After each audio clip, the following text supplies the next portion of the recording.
네, 안녕하십니까. 오늘은 우리말 성경의 뿌리, 루이드 뽀아로와 청대 기독교에 관한 내용을 살펴보도록 하겠습니다. 네, 오늘 주된 이야기거리를 먼저 말씀드리겠습니다. 첫 번째는 청나라 시대 예수의 선교사 루이드 뽀아로의 일생을 살펴보겠고요. 두 번째는 청나라 예전 논쟁의 시작과 끝을 살펴보겠습니다. 제가 다른 데서, 다른 콘텐츠에서 중국 성경 번역사를 간단하게 살펴봤거든요. 그거를 좀 같이 참조해서 보시면 오늘 콘텐츠 이해하시는 데 도움이 되실 것 같고요. 예수의 선교사의 그 마지막 예수의 선교사라고 불립니다. 루이드 뽀아로가. 그래서 이제 관련해서 청나라 예전 논쟁의 시작과 끝을 한번 겸사겸사 다뤄보려고 합니다. 물론 이제 직접 함께 다루면서 언급을 하면 좋긴 하겠지만 이야기라는 게 또 중간에 또 딴 데로 셀 수도 있고 또 얘기가 복잡하기 때문에 다른 콘텐츠에서 이제 성경 번역의 역사를 간단하게 살펴봤고요. 이번 콘텐츠에서는 이제 루이드 뽀아로의 인생의 일부를 아주 개괄적으로 살펴볼 거고요. 그 다음에 이제 루이드 뽀아로가 살고 있었던 선교사로 활동했던 청나라의 당시 상황이 어땠는가 하는 것을 이해시켜 드리기 위해서 청나라 예전 논쟁을 시작과 끝을 살펴보도록 하겠습니다. 자, 그러면 왜 루이드 뽀아로 예수의 신부인가 라고 하는 문제를 살펴볼게요. 우리가 이제 제가 이제 중국어 성경 번역사와 우리말 성경 번역사에서도 살펴봤지만, 누가 어떻게 어떤 과정을 통해서 성경을 번역했는가를 살펴보는 것이 중요하다는 거예요. 왜냐하면 그 속에 우리가 지금 읽고 있는 성경의 어떤 뿌리, 과정, 결과가 거기에다 녹아져 있기 때문이라는 거죠. 자, 어쨌거나 루이드 뽀아로 그는 누구인가를 살펴보면 그는 이제 중국의 명청 시대를 이어서 온 서양 선교사들 가운데 한 명이었고요. 프랑스 사람이었습니다. 물론 프랑스 사람이었다가 이탈리아로 가서 신부가 되었기 때문에 어떤 글을 보면 그를 이탈리아 사람이라고 말하는 사람도 있는데 사실은 프랑스 사람이죠. 그리고 이제 중국의 마지막 예수의 선교사입니다. 선교사들 가운데 한 사람이죠. 정확하게 말하면. 그리고 중국 최초의 성경 번역자 중에 한 사람입니다. 그리고 그는 만주어 성경과 중국어 성경 두 가지를 다 번역을 했어요. 그리고 이제 그의 업적이 중국 개신교 성경과 우리말 성경 번역에 끼친 막대한 영향력이 있다는 거죠. 그래서 저는 이 뽀아로 신부의 성경 번역이 우리말 성경의 뿌리다, 시초다 라고 주장을 합니다. 자, 뽀아로 신부의 양력입니다. 1735년 10월 23일 프랑스 북부 로렌 지방에서 출생을 했고요. 이탈리아로 이주합니다. 1756년 7월 9일 예수의 로마 건국 소속 피렌체 수도원에 입회를 했고요. 1765년 혹은 1766년에 로마에서 신부사품을 받습니다. 1770년 3월 20일 프랑스인 루이 시폴라 신부와 함께 마시아코에 승선하여 프랑스 로리앙 항을 떠나서 중국으로 갑니다. 1770년 10월 20일 중국 광동항에 도착을 했고요. 1770년 10월 26일 카스텔리 추기경에게 편지를 보냅니다. 1771년 8월 15일 종신서원을 바라고 광둥에서 1년 정도를 머뭅니다. 1771년 9월 29일 화가의 신분으로 베이징에 들어갑니다. 그의 어학과 그림 실력으로 건융제의 총애를 받습니다. 1773년 8월 16일 로마 교황 클레멘스 14세의 휘칙에 따라 전세계의 예수회가 해산됩니다. 1793년 8월 19일 이 무렵에 성경을 중국어와 만주어로, 제가 볼 때는 만주어와 중국어로 번역이 완성된 것 같습니다. 1811년 9월 3일 파우로 신부는 늙어서 병이 많아 귀국할 수 없다는 기록이 남아있고요. 1813년 12월 13일 베이징의 북당 성당에서 별세하게 됩니다. 자, 구매가 후원입니다. 많은 구매를 부탁드립니다. 하나는 피와 고기의 신학이고요. 플랜터스에서 나왔고, 하나는 기독교 역사 속 술 개정판입니다. 그 다음에 사무엘서 열왕기 내러티브 읽기도 있습니다. 많은 구매 부탁드립니다. 네, 여러분들의 정기적인 강의 후원에 손길을 찾습니다. 콘텐츠 제작에 재정적인 후원이 많이 필요합니다. 여러분들이 마음이 생기시면 후원하실 한 달 일구자는 5만원이고 매달 20명의 강의 후원자를 찾습니다. 감사합니다. 계좌는 성기문 국민은행 218 21 0840 964입니다. 감사합니다. 자, 이제 약간 논쟁이 예전 논쟁을 하게 되면 이제 관련이 없을 것 같아 보이지만 사실 예수회, 중국 천주교 선교회 그리고 파우로 신부에게도 중요한 영향을 끼쳤던 시기와 신학 논쟁입니다. 그래서 제가 약간 파우로 얘기를 더 자세하게 하지 않고 넘어가는 거를 이해를 해주셨으면 좋겠어요. 왜냐하면 제가 파우로 신부에 대한 좀 자세한 얘기를 제 연구에서 좀 다루고 있고 또 다른 콘텐츠에서 한번 더 다뤄보려고 합니다.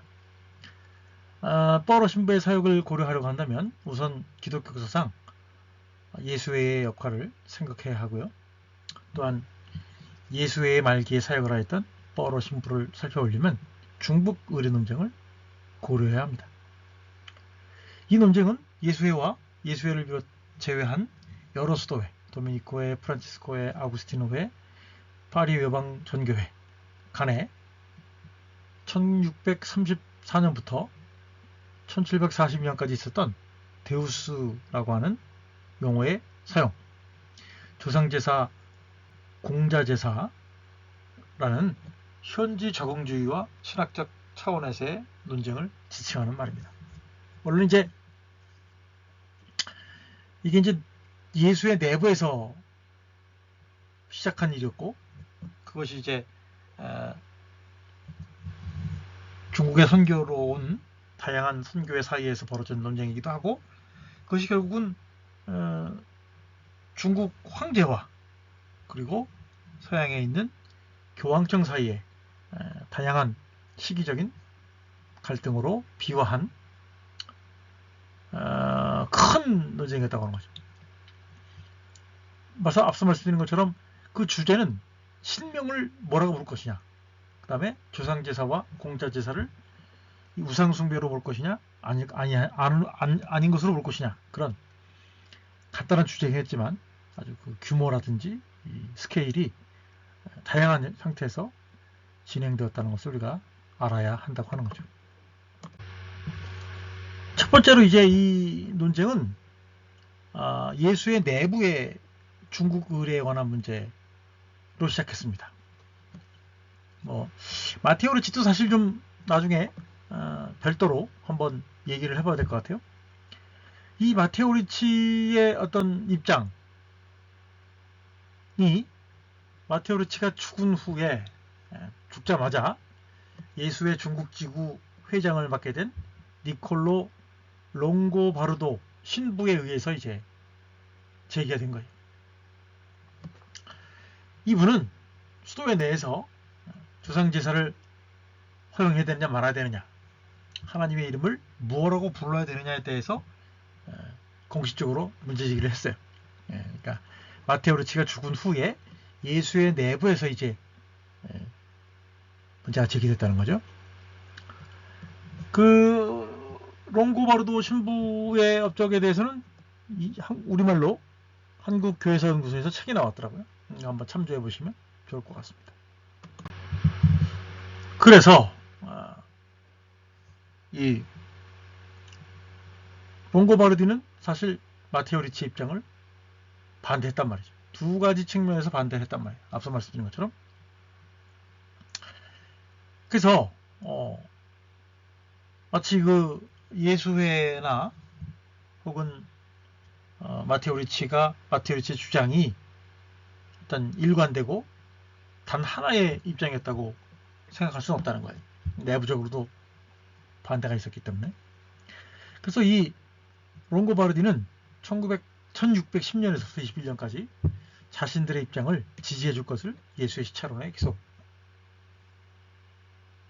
호소했는데 1621년 마카오 회의에서 마테오 리치의 입장을 지지하는 결정을 내렸단 말이죠. 그래서 롱고바르디는 일종의 예수회의 어떤 소수파였었다고 하는 거죠. 그렇지처럼 리치파의 입장이 지지가 되던 상황 속에서 1628년 1월 롱고바르도는 가정에서 행해진 예수의 회의를 개최하고 두 가지 결론을 냈다는 거죠. 그러니까 두 가지를 반대를 했는데 리치가 죽고 나서 가정에서 행해진 예수의 회의에서 하나는 받아들여졌고 하나는 거부되었다고 하는 겁니다. 첫째, 데우스, 라틴어로 이제 신, 하나님이라는 뜻이죠. 이거를 천, 상제, 두사라고 하는 표현으로 사용되었던 것을 금지시키고 천주라는 용어로 통일을 시켰다는 것입니다. 그래서 이제 가톨릭 교회가 천주교회가 된 거예요. 그리고 두 번째, 조상제사를 효경의 표현이라는 의미에서 허용했다고 하는 거죠. 그래서 롱고바르도의 입장은 두 가지 중에 하나는 수용되고 하나는 거절되는 상황으로 결론이 났다라고 하는 겁니다. 자, 그래서 이런 중국 의례 논쟁의 시작은 앞서 말씀드린 것처럼 예수의 내부의 문제였지만 그게 이제 수도회 간의 갈등으로 비화가 되게 됩니다. 1630년에 프란체스코회 안토니오 카발레로와 도미니코회 선교사인 모렐레스가 복건성 보관에서 전교 선생으로 일하고 있었던 중국인 왕다두를 통해 조상제사는 모두 미신적인 종교의례라고 단정하였고 17개 조항의 문제점을 교황청에 제기하면서 논쟁이 확대되었다. 그래서 모렐레스는 1643년 직접 로마로 건너가서 당시 우르바노 8세 교황에게 예수회의 적응주의적 전교 방법의 가부 결정을 요청을 했고요. 그런데 교황이 급소하게 됨으로써 갑작스럽게 죽게 됨으로써 후임 이노첸시오 10세 교황이 1645년 9월 12일 종교재판소의 의견을 받아들여 중국 의례를 금지한다는 훈령을 내렸으나 명청교책이라서 즉각적으로 실행이 이루어지지는 못했다라고 하는 것입니다. 자, 이에 예수회에서는 1651년 마르티니를 로마로 파견해 공자와 조상에 대한 제사는 종교적 의미가 없음을 강조하였고 만약 금지시킨다면 중국 선교도 불가능해지다는 이유로 그러한 결정을 해제시켜줄 것을 요청했습니다. 이에 알렉산데르 7세 교황은 1656년에 중국의 신자들은 공자와 조상을 기리는 의식에 참여할 수 있다는 훈령을 내렸습니다. 1669년 도미니코의 회장 나바레테가 중국을 떠나 유럽에 가서 말하기를 중국 의례는 이단이며 예수회의 중국 의례 용인의 잘못을 지적하는 책을 출간했습니다. 같은 해에 도미니코의 선교사 폴랑코가 허용과 금지의 훈령 가운데서 어느 훈령을 따라야 하는지를 교황청에 질의하자 1669년 클레멘스 9세 교황은 모두 동일한 효력을 가지고 있으며 각각 구체적인 환경에 따라 적용되어야 한다고 절충안을 발표했습니다. 이후 중국 교계 제도의 변화로 파리대학 신학박사인 파리 예방 전교회 출신인 맥으로가 1684년 복권 종자 대목에 임명되자 1693년 3월 20일 그는 자신의 교구에서는 천주 칭호만 사용할 것과 중국 의례를 엄금할 것을 천명했습니다. 그에 대한 이제 예수회의 두 가지 대응이 있었죠. 하나는 콩트 선교사를 유럽에 보내 중국 선교 정책을 설명하고 유럽은 타락했으며 중국은 순사하다는 주장을 하여 논란을 초래하였고요. 또 두 번째, 북경에 거주하는 그리말디, 토마스, 페레이라, 제르비용 등의 예수의 선교사는 강희제에게 자신들은 의례를 존중하며 자신들의 입장에 잘못된 부분이 있는지를 지적해달라는 청원서를 올려서 황제의 의중을 파악하는 데까지 이르게 됩니다. 그래서 이게 이제 제가 말씀드린 것처럼 예수회 내부의 논란에서 선교회들, 중국에 있던 선교회들의 논란이 되고, 그것이 이제 유럽과 교황청까지 연결되었고, 이제는 결국 중국 청나라 강희제에게까지 확산되는 결과를 초래했다는 거죠.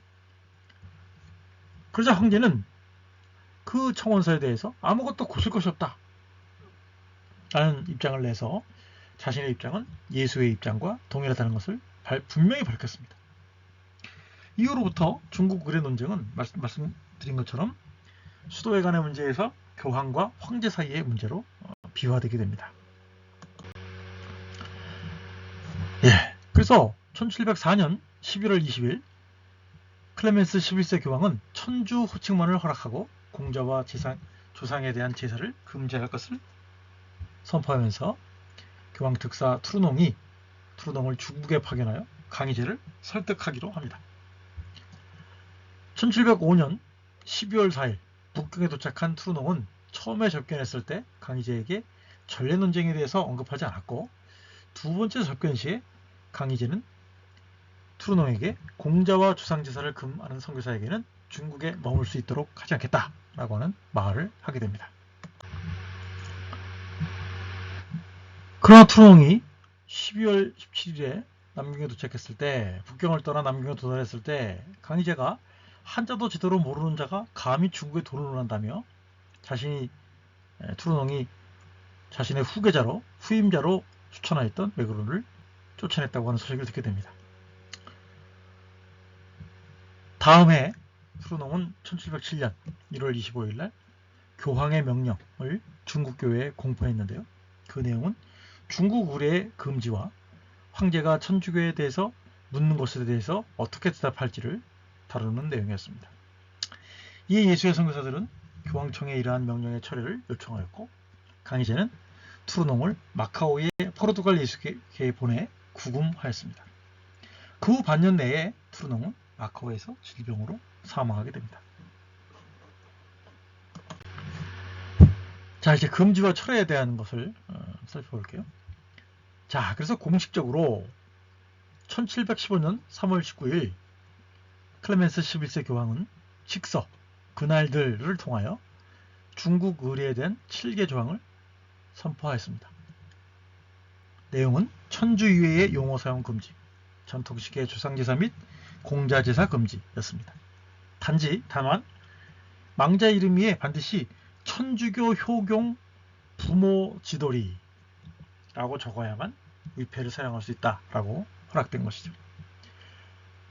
1716년 프란치스코의 키에사 신부가 북경으로 올라와 중국 내 교당에서 이 칙서를 공포하였으며, 강희제가 키에사를 투옥하고 그 칙령을 회수하게 하였으며, 칙령을 예수회는 거부하였고 다른 선교회는 이중적인 태도를 취하게 됩니다.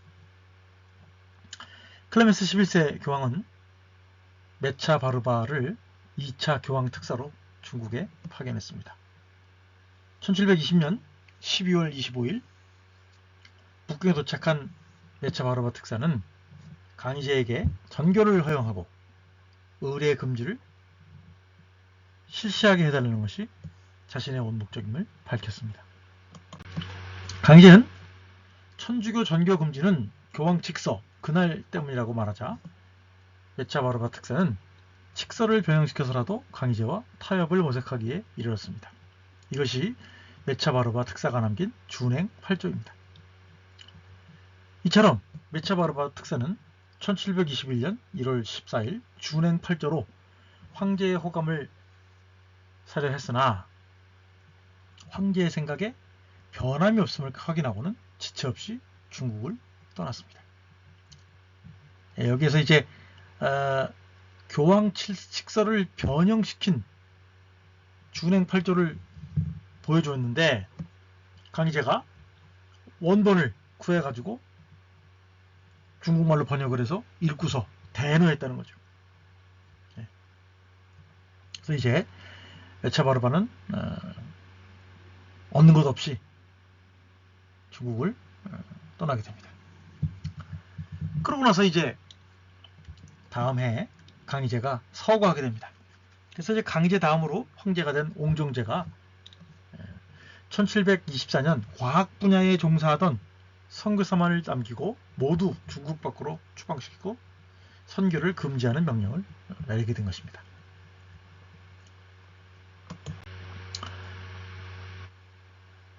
그래서 1742년 7월 11일 베네딕토 14세 교황은 칙서 경우에 따라서를 선포해서 1715년에 칙서 준수와 함께 더 이상의 의례에 대한 논란을 금지시킴으로써 중국에서의 의례 논쟁을 공식적으로 종식시켰습니다.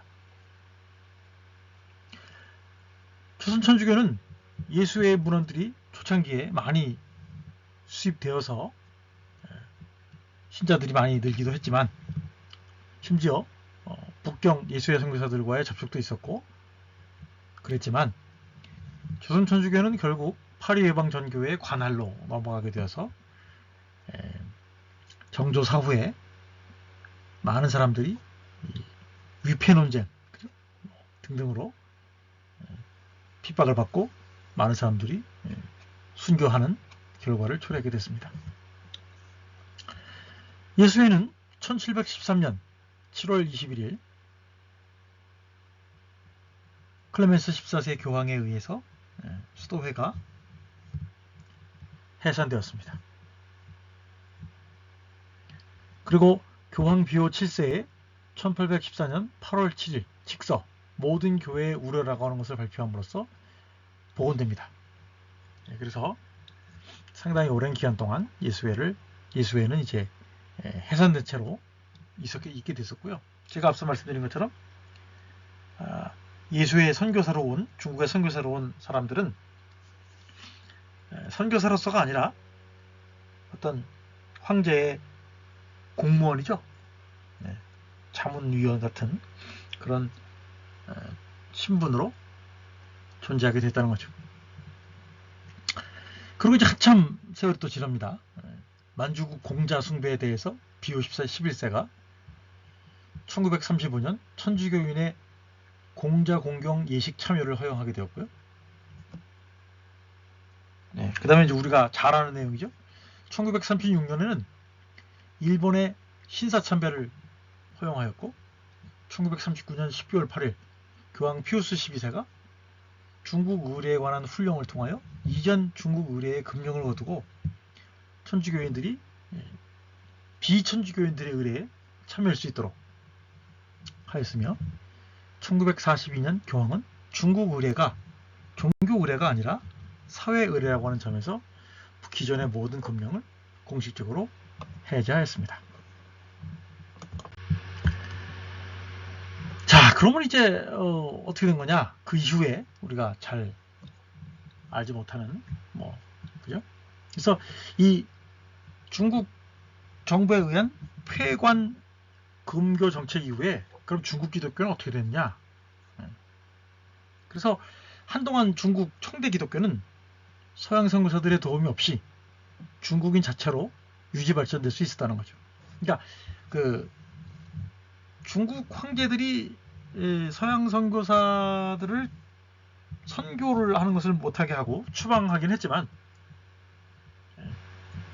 기독교 자체를 박멸하기 위해서 애를 썼던 것은 아닌 것 같아요.